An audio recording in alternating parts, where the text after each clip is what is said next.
Look, Mom, I'm failing. Look, Mom, I'm failing. Look, Mom, I'm failing. Hurry up and watch me fall. Okay, here we go. Hello, everyone. What's going on? Welcome to this week's episode of Look, Mum, I'm Failing, the podcast that brings together a seemingly unexpected duo, full-time professional artist, whether that be a musician, singer, songwriter, journalist, photographer, comedian, and a business owner or leader in the search of common themes and ways to endure and maybe even enjoy the process of failure. I'm your host, Sam McNeil, General Manager of Song Division, vocal powerhouse, on-stage pocket rocket, corporate facilitator to the stars, all-round enigma. I have to say all that. It's in the script. Bring it up with the script writer. This week, I've got two genuine industry legends. It might take the whole episode to introduce them. So Siimon Reynolds is widely regarded as one of the top business mentors and CEO coaches in Australia. He's won our Advertising Agency of the Year twice. He's co-founded a company that achieved a $500 million stock market valuation in just 8 years. He's been a valued advisor to some of the country's wealthiest and most respected business leaders. And he's currently a sought-after speaker, mentor, and author of books like Why People Fail. Perfect. He's basically turned his own failures into a roadmap for everyone else. Bob Knight is the UK, possibly one of the world's most in-demand session drummers and music directors. He's headlined Glastonbury with Cee-Lo, toured and recorded with everyone from James Taylor to Amy Winehouse, Sting, Rita Ora, The Killers, The Pogues, Michael Bublé, Chrissie Hynde, Rick Astley, and that's not even scratching the surface. He's also Song Division's co-music director and by far our most regular drummer, and someone I'm fortunate enough to call a friend. Bob, Siimon, welcome. Thanks very much. Yeah, great to be here. Oof, how's that for an intro? Terrifying. Awesome. Thanks for joining us. See you next time. Hey, let's get straight into it. Siimon, I want to start with you. Same question for you both. Take me back to the early days when you first tasted success or your first professional sort of move into the corporate world and what that looked like when you found something that you wanted to do for a living and you were able to do financially for a living. Yeah, for sure. So I was terrible at school, wanted to leave school. My mum wouldn't let me leave school. So when I was thinking about my career, my number one criteria was not having to go to university. And I just looked for careers where you could earn a decent living doing that. Should have been a drummer. And instead chose advertising because it was one of the few careers where you could become a copywriter and start with nothing and then make your way up. So literally 2 weeks after school finished, I was working full time as a junior copywriter in a very seedy area of Sydney called King's Cross, and went from there. But what I discovered was that after the first year, that I was doing okay, but I wasn't doing that well. And I realized that I really had to put my heart and soul into it. And if I did that, then I'd probably get somewhere. And if I didn't, then I wouldn't. The thing about advertising is in the creative side, it's very much a meritocracy. They don't care where you're from. They don't care who your family is. All they care about is what you're putting on the page. Is it any good? If not, forget it. So in answer to your question, what I did is I just doubled down and really got into it after my first year. And that's when everything changed for me. Amazing. And I've got some, I want to talk Grim Reaper with you later too. We'll come on to that. Same question for you, Bob. I should probably know this story better than I do, but you studied in London, correct? Or talk us from the journey from that to your first professional gig or job. Well, I mean, I did move to London when I was 18. I went to the Royal Academy of Music, which is a very sort of renowned conservatoire. On the surface of it, quite straight-laced, by royal appointment kind of thing.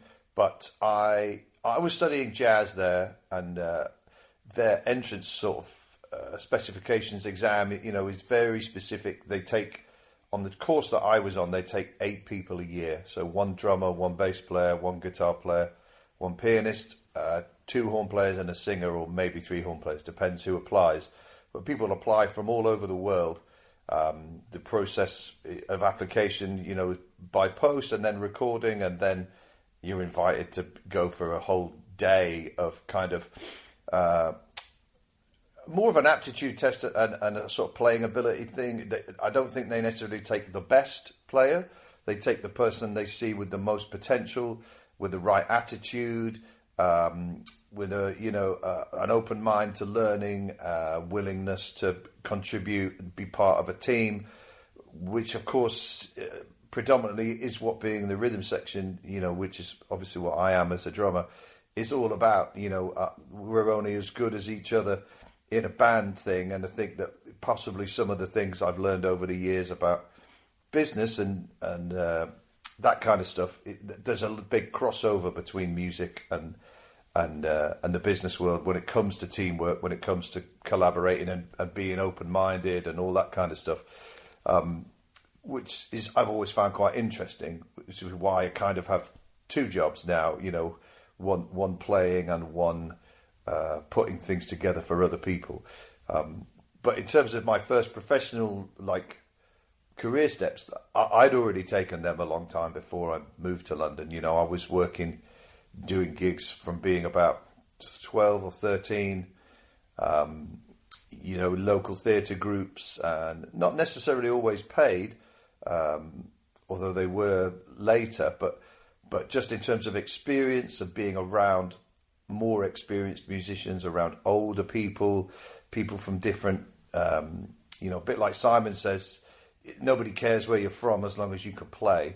So I was mixing with people from different backgrounds, socially and economically, and I think that was really good for me, as a young man and as a young drummer, or young person, to be able to just see that music can help you transcend all those kind of that awkwardness of growing up and the awkwardness of maybe feeling like you don't belong somewhere. If you can play, then it kind of crosses over, So I think my going to London, I mean, they offered me the place, so there's no way I wasn't going to go. But I would, by that time I was 18, so I was doing gigs professionally, as in if we're calling professional for money, then by the time I was 15, I was working probably one night a week. By the time I was 16, 2 nights a week. 17, maybe 3 nights a week with my dad or my mum driving me around with my drums, until I'd saved up enough money to buy my mum's car off her so that they didn't have to sit outside nightclubs till 1 o'clock in the morning. So those are my sort of first professional steps. Awesome. Simon, before, I know you as more of the business guy, the mentor, and I've attended one of your one-day events in Brighton, I think, but whatever the hotel is there. God, this would be going on 15, 13 years ago now. But before we get into that, just talk us about advertising world, because it's such you are the rock stars of the corporate of that industry, the ad guys. Talk to us about what that world was like, and I guess more importantly, what lessons did you learn in that environment that you were able to take into, starting, running, selling your own businesses and things like that? Yeah, look, it was incredibly fun. The creative side, it was full of misfits and just fascinating people, absolutely fascinating people. And it was a really joyful place to be at the time that I was in it. There's a lot of pressure on it now because of digital media and, the Facebooks of the world, Meta, coming in and taking a lot of the ad budgets. But when I was doing it, there were big budgets. It was really extraordinary. You might spend $1 million on a 30-second ad. And even in Hollywood, they're not spending anywhere near that per 30 seconds. It was incredible artistry. And Bob, you're from the UK. When I was in it, the UK was the dominant creative force in advertising. And I remember there was a piece of research that showed that the UK public back then, we're talking 20 years ago, would rather watch the ads than they watch the TV shows. Right. And now I don't think that's the case. I was in a golden period. Seeing adverts. There was a whole coffee run of things like Gold Blend, I think maybe, where it was almost a soap opera. People were watching the show to see what what the next stage of the development with the advert was. Yeah, I totally remember it. Yeah. Yeah, it was incredible. And it was full of very interesting people. As I progressed, and I opened my own agency with a couple of people at 23, which was, I had no idea what I was doing from a business sense at all. But it was really learning fast forward that even though people wanted clever ideas from you, there were millions of dollars at stake for them, and it was their jobs at stake too. If they appointed you and you did something clever and it didn't work, they would be sacked a few months later. And so you began to realize, there's a lot at stake here, other than just having fun, and so that the friction in advertising is to be, well, amongst the 5% of agencies that are doing beautiful work, is to try and do art, but at the same time make it impact people so they bought the stuff. Because if you only did the first half of it, then those companies, could go under. So it was what I was learning at that stage, which is still in my head now, is to try and do great things, but stuff that is economically viable as well. Yeah, wow. Okay, that's great. And Bob, just I feel like we've kind of got 3 for the price of 2 today, because you are a session drummer, but you do run your own business, booking musicians for other artists. Just explain to the listeners what a fixer is, or what an MD is, as far as how you put together bands for, especially I guess for touring artists and US artists. Sure. Well, I mean, two very different things. The MD is musical director, so their job is to liaise with the artist to bring their creative vision to light, usually with a manager standing on your shoulder telling you that everything's too expensive to do it that way, which is similar to what Simon's saying. You want to be creative and artistic and deliver an incredible show and a concert experience, but also there's a bottom line and a budget and all that kind of stuff. Usually that isn't shared with you. You're usually just told you can't have the strings descending from the ceiling on wires, because that's expensive and the insurance is bad. They'll have to sit on stage with everyone else, So that's the kind of job of the musical director, But the fixer thing is completely separate, and that's more, an artist or manager, a record label will come to you, promoter, and say, I need a band to do this, to bring this vision that the musical director has had to life, and so my job there is to consider the personalities as well as the abilities of the players.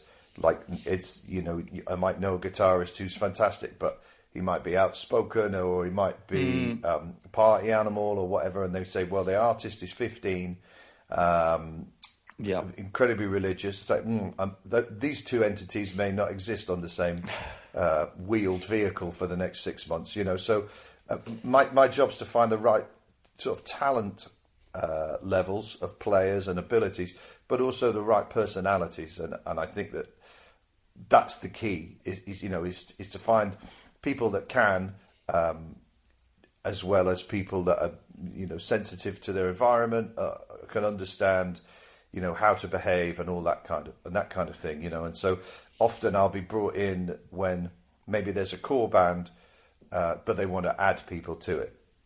So Understood. Hopefully I'll know some of the people that are already in the core band. I say, right, because of my playing career, okay, I've played with this rhythm section, or I've played with these people, and I know people that will hang and that will fit in. And often I'm adding strings, or I'm adding horns, I'm adding BVs, backing vocalists. It's that kind of thing. So, I have to consider everything when I'm putting stuff together. Yeah. And including for song division as well, because obviously, to your point, it might not necessarily be the best guitarist who's right for the job. Yeah, absolutely. It's, are they on time? Are they?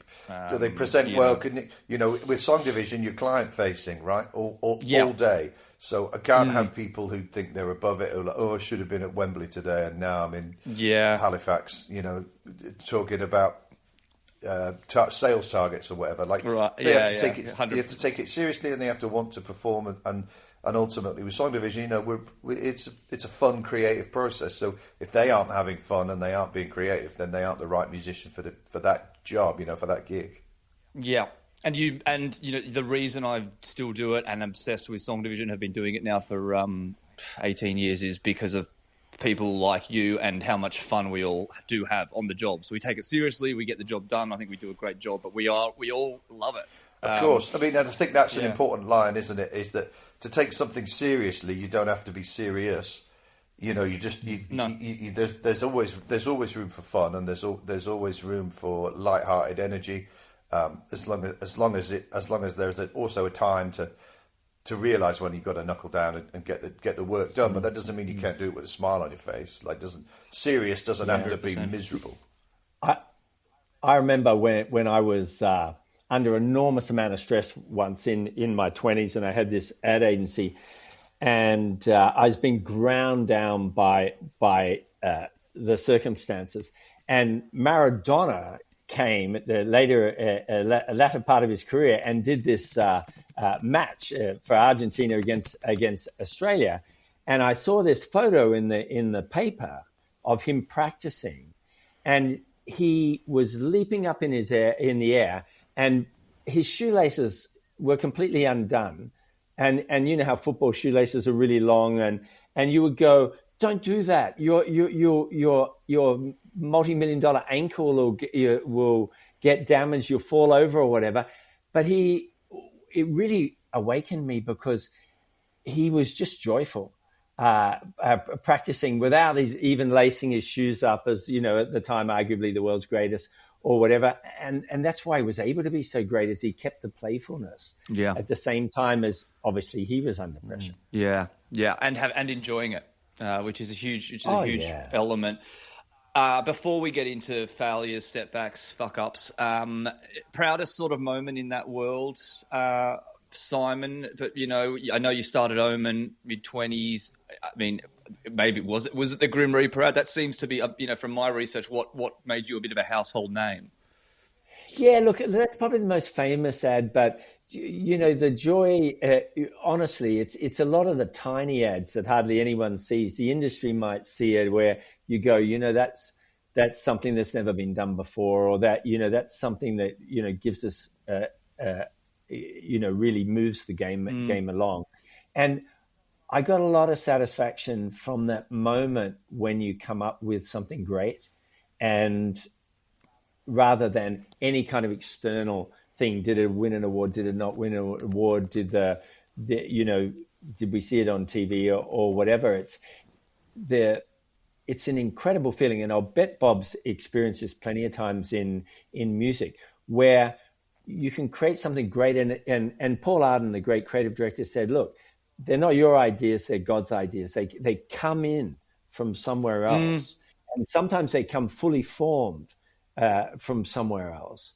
And that is the best moment in advertising is when something great pops in from the heavens. Yeah. Just quickly for people listening, explain what that AIDS awareness campaign was all about.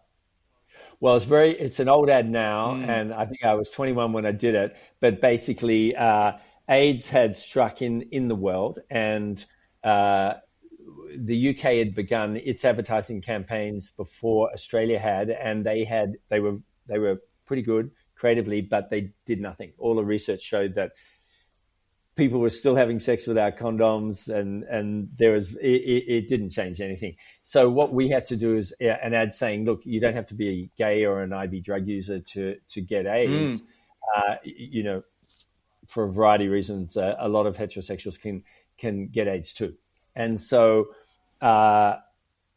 you know, we did an ad that had humans instead of bowling pins, and the Grim Reaper was killing them all by bowling, and it pulls back, and there's 30 lanes of Grim Reapers just, you know, laying waste to humanity.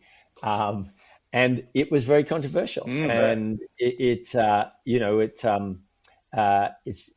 guess it's still remembered today, and you know, it's a classic case of having to try and do something good creatively, and at the same time it is so much on the line to make sure that it actually works. Luckily it did. It did, definitely. Very effective.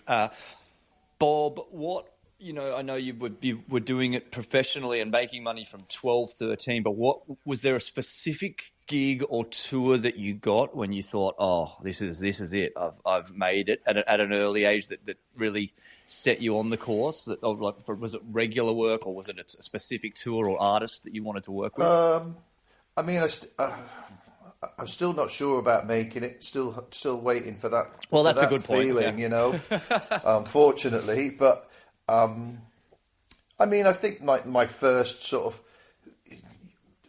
gig with a major label artist, it was a different feeling of, where we were going to play for an audience who've bought a ticket specifically to see that show or that person, as opposed to, up to that point, I was playing in bars and clubs, and people were going there to have a good time, but they weren't going there to see me play, or they weren't going to see the singer that I was playing with. They were going to hear covers, right. And get wasted and, avoid the Grim Reaper, if you know what I mean. But, so yeah, I think that, the first time I played with, I played with Kirsty McCall, subbing for her drummer, via my brother, who was already in that band.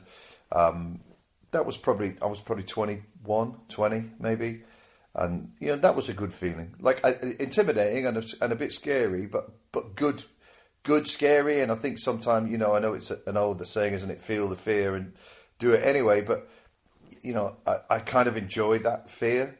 I still feel it now in certain scenarios, and I'm not frightened of it. Like, it's good to be scared, isn't it? I think 100%. I've got children that are 11 and 7. Up until having kids, didn't really mix with anybody that didn't play music, just because that's the way your life works when you don't get up at 7 o'clock in the morning and go to an office, or it's a different kind of thing. Now I've got lots of friends via my kids who maybe have more traditional job roles and stuff, and kind of fascinating on loads of levels. But one of my observations is that a lot of them run pretty flat professionally. Like they do the same, not the same thing, but a similar thing every day with the similar people. They interact, on a certain level. And I think with music, I can walk in a room full of people I've never met, and in 15 minutes, you're either, standing in your underpants getting changed, because that's how it is backstage. You think, well, this wouldn't happen in any other job. That's so true. Except maybe the oldest one in the world, or we're immediately playing music with people that you don't know anything about, and that is, exciting and a bit scary. But I think I'm 49 now, to be 49 and to still walk into experiences and rooms, meet new people and do new things. I think I used to think, well, this is, wouldn't it be good just to do the same gig every day? But actually it's really exciting, especially now I have a sort of comparative with other people that I know, who sometimes say to me, that if you're waiting in the playground to pick, how was your day at work? And they say, oh, I fucking hate my job. And I think, oh God, that must be awful. Yeah. I don't hate I love my job. I wish I had a bit more control over certain aspects of it, but on the whole, when I'm doing it, I love my job. It's wicked. And I think, God, it takes up so much of your mental space and your physical time. Your job, anybody's job takes up it's a huge percentage of your adult life, isn't it? Yeah. So to openly just say to someone you don't know very well, I fucking hate it. Think, oh my God, there's so much weight on the, even if you just went, oh, I didn't have a good day, that's not the same as just wiping the whole thing out. I fucking hate my job. Think, oh my God, that must be awful, So I feel lucky that not to have that feeling. And if I do have that feeling, maybe it's for a day, and you think, well, I don't want to do this one anymore, like. Exactly. Change gigs.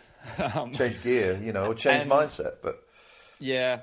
And it's kind of what we sell at Song Division, to that point of within, 15 minutes, people who might work together but don't know each other very well are all of a sudden creating music together, writing a song, obviously facilitated by people who do it for a living, but we get to see that journey where there is an unspoken bond that gets created, and it kind of works. It deepens connections so that they're able to have more professional, meaningful conversations in their day-to-day work, which I find is probably my favorite thing to witness, that sort of journey for employees who walk in. We were doing big oil and gas company last week, Bob, in Richmond. You see a bunch of people who'd all been flown in from around the world, senior leaders. They'd never really met, most of them, before that day. And we run a pre and post event little survey around connection, and to see. You don't really need the data, just to see them all at the end. God, I remember that guy who just decided he got up and wanted to sing Sweet Dreams out of nowhere. Very, very happy chap, wasn't he? He was a very happy chap. He was not hating his job that day. Yeah, exactly. Yeah. It's very cool. All right, let's get dark. No, Simon, I've got a quote here, and I don't know if I hope it's real. Maybe you can speak to it more. I've been a millionaire, I've been a multimillionaire, and I've been worth less than nothing. Does that ring any bells or resonate? Talk to us about obviously amazing amounts of success in your early and mid-20s, and to wherever that Siimon Reynolds is. Where does that come from? Well, I don't recall saying it, but it's definitely true that I've certainly had times where I've had a lot of money, and times in my career where I haven't, and. What's interesting is I believe that, a lot of happiness is progress. So even if you have nothing, if you're progressing, it's still kind of fun and enjoyable. And if you've got a lot of money, but you're not progressing, you're regressing, or, things are getting worse for you, not just financially, but whatever you're doing, then that's not so fun. And so, for me, a lot of it is not what stage you're at, but whether you're generating energy and trying to be more than you are. To me, that's wealth. What isn't wealthy is being worth 50 million and as you said, Bob, hating your job or being ungrateful because your friends are worth 300 million. So it's really about, it's what I've come to discover is just to be fully in something and experience it is as long as you're making, some kind of progress is really the game, not all those external monetary factors. Yeah. And was there anything specific that brought you, has had you at your lowest, as far as, was it a failed a business that you started? Was it just general burnout from exhaustion? Like where would you say I felt that? Shit, like I'm struggling here, whether it's not even financially, like I don't want to do this, I can't do this anymore, this is killing me. Has there been those moments in your own life, or has it never really got that bad? Oh, I remember when I got sacked. Yeah, give us a story, give us some dirt. Yeah, I got sacked at age 22, soon after doing that Grim Reaper. And to this very day, I mean, I'd fully accept, I didn't know what I was doing, I was shit or whatever. But to this day, I don't know why I was sacked. I don't know whether there's some kind of internal ruction that, I was too young to see happening in the company. But this guy, the head of the company rang me, didn't even do it in person. Wow. And said, look, you're out. No reason. And so when you're 22, you don't know what the hell's going on, I was devastated, and it was in the paper at the time. And I, it was pretty. I mean, I went overseas for a couple of months, and there's some, definitely some introspective periods, shall we say, about that. And yes, it was the catalyst for me opening the agency at 23, which I probably never would have done if I hadn't have been sacked.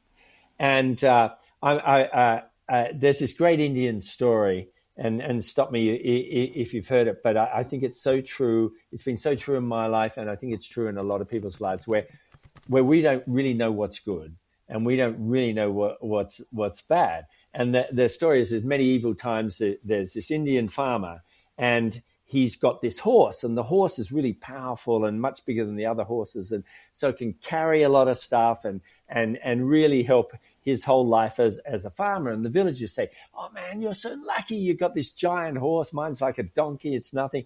It completely changes your whole life. You're such a lucky guy." And he goes, "Maybe." And then 2 days later, his horse, he comes out in the morning, his horse is gone. And the villagers go, "Oh man, that was the greatest horse. Now you got nothing, and it's harvest season. What are you going to do? You're so unlucky. That's terrible." He said, "Maybe."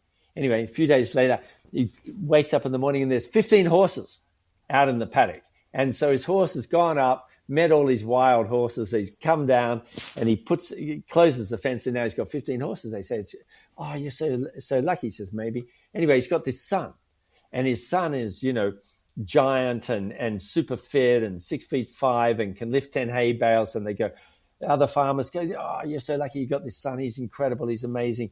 I just got 2 daughters. They don't do anything around the farm." And he goes, "Maybe." And then his son falls down a hole and breaks both his legs. And they go, "This is terrible. How's he going to help you? Maybe you'll never recover. This is a disaster." He goes, "Maybe." And a few days later, a medieval warlord comes in and conscripts every male in the young male in the village, except for the guy with the broken legs. And they say, "Oh, you're so lucky." Anyway, the end of the story is there's no end. Yeah, there is no end. For the rest of our lives, we think things are good, and maybe they're not. We think things are bad, like when I got sacked, and it was the best thing that ever happened to me. Awesome. Amazing. Great answer. Yeah, man. Bob. Well, firstly, let's go. Yeah, let's work backwards. Moment where you've just maybe not had any work coming in, or you've been on a job. There are always times when there's no work coming in, and that's the hardest time to, that's the only time when I might say I fucking hate my job. To answer the people in the playground or whatever. The thing is, there's only so much you can do to, pardon the pun, drum up business. If no one needs me or wants me to play the drums, there's nothing I can do about it. And no amount of cold calling or if I've learned anything about sort of society and jobs and stuff, is that people always say, "Oh, it's all about who you know, or you know this person, or you know that person." They say, "Well, yeah, because no one hires a stranger. You're walking. You don't see someone at the bus stop and say, "Do you want to go to the pub for a pint?" Like you go to the pub with your mates, right? So you want to work with your mates, and it's occasionally you'll go to the pub and you might get chatting to someone at the bar and think, "Oh, actually, I really like this person." But there's a thing in common. You happen to be in a place at a time, and the same happens with music. The frustration, is ready, willing, and able, but no one wants you to be there. So in those times, it's about keeping your positivity. It's about reminding yourself that just because you aren't attached to an artist doesn't mean you're a failure. Or certainly in music, people say, "Oh, who do you play for?" And if you go, "I'm not really playing for anyone at the moment," you see the "Oh, it must be shit." Like, and you can feel that in yourself because you want to say, "I'm so and so's drummer," which is almost kind of bizarre as well, isn't it? Like, I want to be somebody's dog or something, But that is kind of the thing, So I think learning to deal with those moments and not letting them be negative, or remembering that actually, having time off, chosen or not. I'm very lucky in the amount of time I spend at home with my wife, with my children. Before I had children, with my wife, with my mates. Like, that's kind of amazing. That I probably work. I probably have at least 100 days a year off, in inverted commas. So just using that time wisely, whether that's practicing, whether it's maintaining relationships, which I think is something that Simon would say is important in business. I think is when I'm not working. That's when I'm. Hey, do you want to go for lunch? Hey, do you want to go for a pint? And I don't go and go, I haven't got any gigs. Can you give me a gig? Hey, it's, someone that you've toured with before, or someone that you have a working relationship with, and it isn't a blatant sell or pull. It's just, let's just catch up. It's nice to catch up. And I think digitally, everybody feels like they're in touch with everybody because of their Instagram or their LinkedIn or whatever. Actually, the time that you pick up the phone and go, hey, just ringing for a chat. These days, people are like, what? Why? What do you want? We've lost that human connection. And then, I use that time to reestablish it and stuff. And in terms of like disappointments or whatever, like my whole agency, it came about through being disappointed. Like I never wanted to be a fixer. I didn't even know what fixer was. I graduated at 22 and I tasted some success playing with Kirsty McCall, playing with Alison Moyet, but I was waiting for a big gig all the time, and I thought, well, why am I waiting? Like, how do I get this to happen? And in the meantime, other people were calling me. There was only like this fixer role that I have. There aren't very many people that do it. There never has been, especially in the side of the business that I'm in. It's much more traditional in the musical theatre, in orchestral world. Those kind of things always have a fixer. But pop music never had fixers. But there were a few people that would call me and say, hey, do you know a great bass player? I need a bass player for this gig. You're switched on. You're out there doing it. So I say, call Siimon Reynolds. Great bass player. You're going to love him. Australian. Kill it. And then they say, oh, do you know a great keyboard player? I need a great keyboard player. I say, actually, he's also Australian. Sam McNeil. Call Sam. And I was giving out people's numbers, and they were getting gigs. And then I'm seeing Sam and Simon touring around the world, doing all these gigs, doing the things that I wanted to do. And I was thinking, I got them that gig. And I'm not upset with them. Yeah. But how is the person who's calling me to ask for recommendations, the person that has the power to give out these incredible opportunities, A, how do they not fucking know anybody? And B, who's calling them? So with a little bit of diligence, a bit of digging, and using that time I had, which was forced upon me, where I could have sat around, I watched a lot of people sit around and play video games and smoke weed and complain about not having a job. Like, the internet this would have been late 90s, early 2000s. The internet was in its infancy.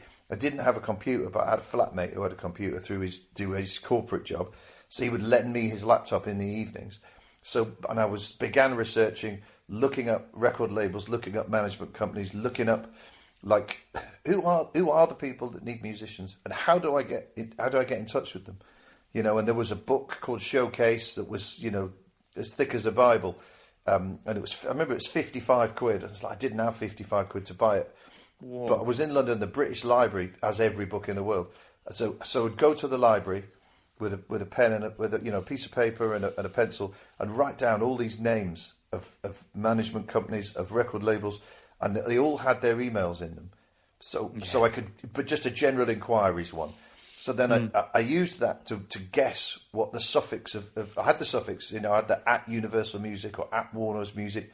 So then I could find the names of the people via Music Week, which is a sort of industry paper, and it would say A&R Person of the Year is Colin Spoons. Yeah. So then I'd send an email, and I could work out he worked for Warner Brothers. So I'd send an email to Colin.Spoons, C.Spoon, put them all in BCC and send it to myself. And then go back through all the bounce backs, see which one did bounce back. And I wasn't hassling them. I was saying, I'm young, I'm enthusiastic, I've done some things. Will you take a meeting with me about my agency, which has supplied musicians to lots of different scenarios? And then it was 2 years, almost to the day, that somebody got back to me, which was the manager for Craig David, the singer. And this lady rang me and she said, I work for Wildlife Management. I said, Wildfire, I think they were called. She said, you emailed me 18 months ago. I kept it on a reminder. Craig's album is coming out. I need a band to do TV promo. Come in and see me and tell me what you got. And so I went in and I had prepared this giant book, like This Is Your Life kind of thing. Still didn't have a computer. And I said, this is a bass player, this is a piano player, and these are the things they played. And she gave me the gig, And long story medium, we did the first round of promo for the first single. He had a big hit. He was already on Warner Brothers. Then I got a phone call from Warner Brothers. Hey, we loved the way the band looked on the television. We run the promotions department. Will you come in and talk to us? Because we're sick of using the same two people. Those are the two people that had been calling me 2 years previously, asking for recommendations. So that's that awesome. was how how it kicked on, and that was 25 years ago. Yeah. Okay. Wow. What a great story. I'm going to come back to you on that, on just what the key sort of learnings were, because I'm going to ask you both that in a moment. We're running low on time. I knew this would go too quick, but I just want to talk. Obviously, there's a shift, Simon, from business owner, entrepreneur, and I know you still do all of that as well, but into high performance coach and mentoring.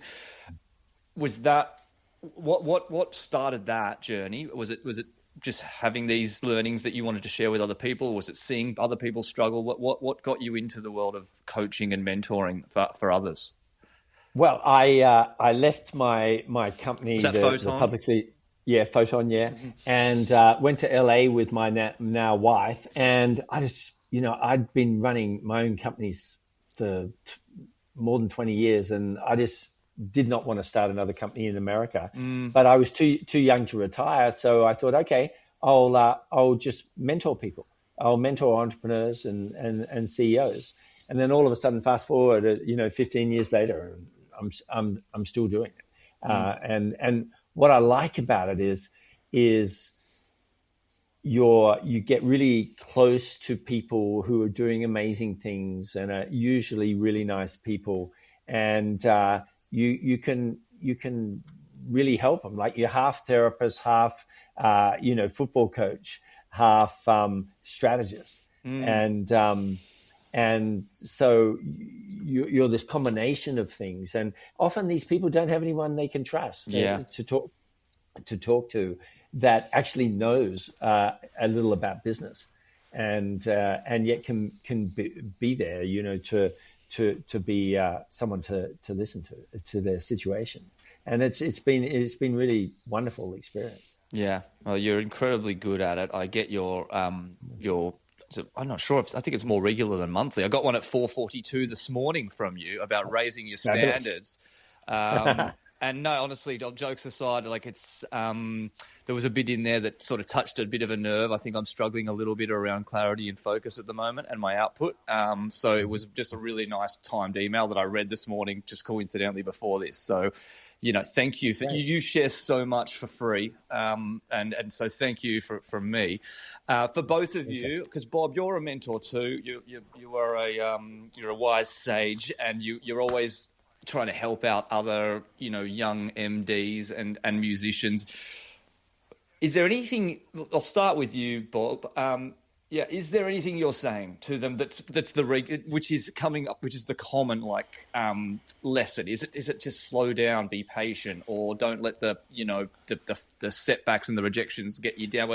What's the common thing that you're constantly telling people who ask you for advice? Well, if they're not coming to me for something specific, I mean, just to be clear, I'm very passionate about, helping young musicians, supporting young musicians. The music business has slowly been on the decline for a long time. Yeah. Simon talks about to spend a whole episode talking about that. Glory days of advertising, and I think that music's very much the same.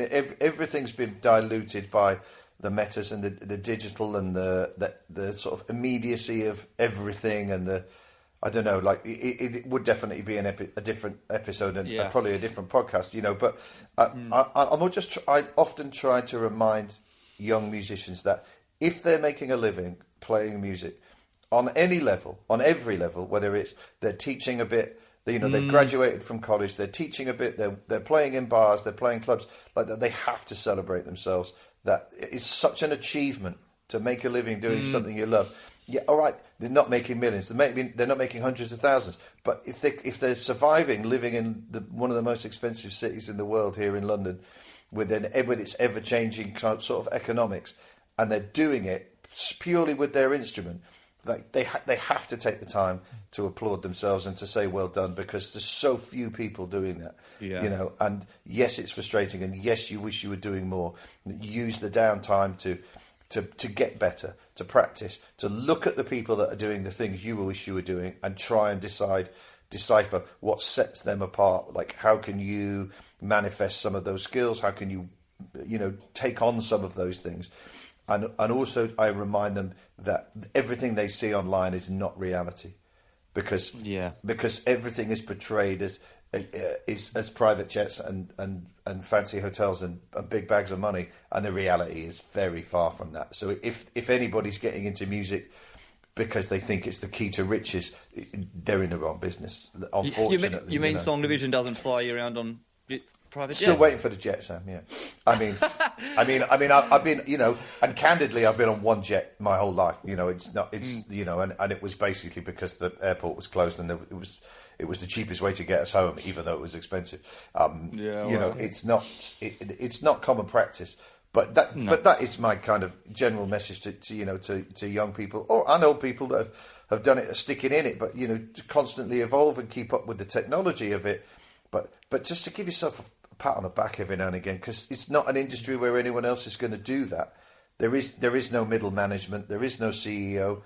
There's no HR department. There's no end of year bonus. There's no pressure on targets and all that kind of stuff. There's no contract. I've never had a contract, which is wild, isn't it?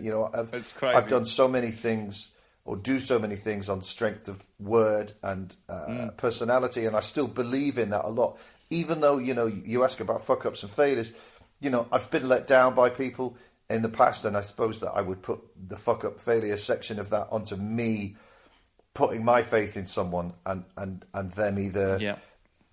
Often their egos have changed. Like, if you take someone who you meet, a young musician, and you think, and they're brilliant, and you think, I want to nurture their talent. I'm going to make some money off it, running an agency. Like, that's the nature of the business. And you agree terms with them, say, look, for 10%, I'm going to put you on this gig, and it's a big world tour. Everything works fine, usually forever, if I've made the right call on personality. But a couple of times people's egos change. You stand on stage in front of 15, 20,000 people every night. Suddenly you start to think that your shit doesn't stink.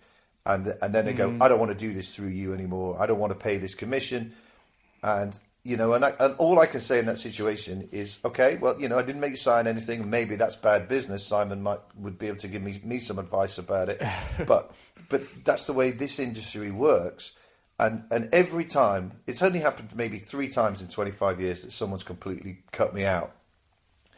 And pretty much every time I've either heard through someone else or directly, oh, look, things have dried up now. I'd love to work for you again. I really enjoyed that opportunity. And I have to stay true to my word and say, I'm sorry, I can't ever work with you again. Because it's the only thing I have. It's the only, my word and my honor, without trying to be too heavy. That's all I got going for me in that instance. Yeah. And if I cave and I go, yeah, all right, come back, I've got another great gig for you, then everyone else will go, oh, you can get a gig through him, fuck him off, and then he'll get you another one. This guy's an idiot. So I think that, I try and encourage young people to be honourable and to be true to their word. Integrity. Integrity is the word. Thank you. Yeah. Couldn't find it. It makes a big difference, I think, doesn't it? And to do what you say you'll do, and when times get tough, but keep your, smile happening, keep your positive energy happening. Even when something can be shit in inverted commas, it's often better than the alternative. But people get complacent, don't they? I'm sure that you guys have seen it. People, if Simon's paying people big wages and suddenly their ideas dry up, they're like, well, I'm used to this because this is what I do. And it's just always balancing ego and professionalism, isn't it? And that, for me, that's kind of the message, really, Yeah. Oh, well, you've done that with us at Song Division for 10 years in January. Crazy. You've done it for longer than that, but I've been here for 10 years and you've made my life and job much easier and done everything you just said with the utmost professionalism and integrity, and we've had a lot of fun along the way. Oh, yeah. Simon, I think kind of final thoughts, same question. You're mentoring now. What's the common question you're asked or the common lesson you keep feeling you need to repeat around telling people to be optimistic, patient, all those things? What are you telling people? Wow. Yeah. I mean, at the heart of it, it's self-belief. It's choosing to believe that you can do it. And, honestly, I deal with people who have no money. Their business might be losing $350,000 a month. Jesus.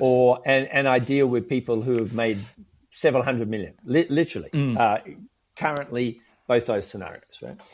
And unless you keep the belief, you're done for. You know what I mean? It doesn't matter what stage you're at. You got to choose, and it's a choice. It's not circumstances. It's choosing. Yeah, I believe, and so I'm going to proceed as if I can make things happen. And there's a million ways I express that, but that's at the heart of a lot of what I'm talking about when I'm talking to my people. And the second you lose that belief, you are kind of dead in the water, I guess, because you can lose the hustle every now and again. You can lose the optimism every now and again. You can lose the drive. But if you do concede, like, I don't believe in this offering. And I met you through Andy Sharp, Song Division CEO, podcast powered by Song Division. Connect your people using the power of music. Shameless plug. But you would know that his 22-year-old company this year, God, there's a guy who's just stands firm in the belief that when you put a group of people in a room and make them write a song together, you will create something incredible. So there's a guy who's just got unwavering belief, and he's what keeps us all going and keeps me motivated when I think, I just can't do this anymore. There's just no option there. He's like, this idea and business is great, and I believe in it, and it's super inspiring.